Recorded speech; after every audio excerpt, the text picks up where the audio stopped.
ছাত্র জনতার গণঅভ্যুত্থানে পদত্যাগ করে গত ৫ আগস্ট দেশ ছেড়ে ভারতে পালিয়ে যান সাবেক প্রধানমন্ত্রী শেখ হাসিনা। তারপর নোবেল বিজয়ী অর্থনীতিবিদ ডক্টর মোহাম্মদ ইউনূসকে প্রধান করে অন্তর্বর্তী সরকার গঠন করা হয়েছে। বর্তমানে অন্তর্বর্তী সরকারের কাছে দ্রুত নির্বাচনের দাবি জানিয়েছে বিভিন্ন রাজনৈতিক দল। এমন পরিস্থিতিতে শেখ হাসিনা নির্বাচনে লড়বেন কিনা তা জানিয়েছেন তার ছেলে সজীব ওয়াজেদ জয়।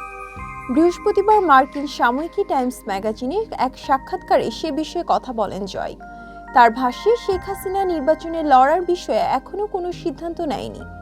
কোটা আন্দোলনের প্রসঙ্গে পারিবারিক হোয়াটসঅ্যাপ গ্রুপের আলোচনার প্রসঙ্গ টেনে তিনি বলেন, তারা কোটা মুভমেন্ট দেখে হতবাক হয়ে যান।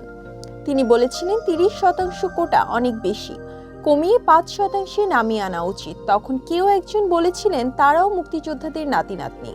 তখন জয় মজা করে উত্তর দিয়েছিলেন সেই জন্যই ৫% ছেড়ে দিয়েছেন। জয় বলেন তার মা দেশের পরিস্থিতি দেখে বেশ বিচলিত ও হতাশ, কেননা গত ১৫ বছর তার সমস্ত কঠোর পরিশ্রম অনেকটাই ব্যর্থ হতে চলেছে।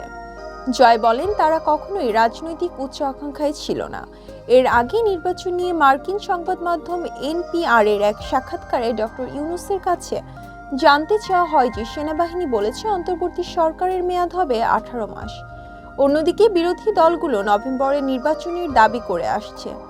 এমন পরিস্থিতিতে তার জন্য 18 মাস সময় পর্যাপ্ত কিনা।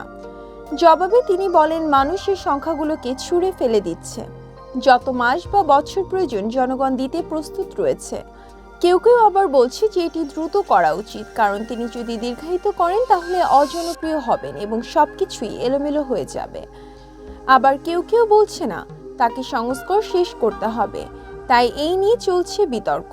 এর আগে জাপানীয় রাষ্ট্রীয় টেলিভিশন NHK দেওয়া এক সাক্ষাৎকারে ডক্টর ইউনূস বলেন যত দ্রুত সম্ভব প্রয়োজনীয় সংস্কার চাই, নির্বাচনের আয়োজন করা হবে খুব শীঘ্রই।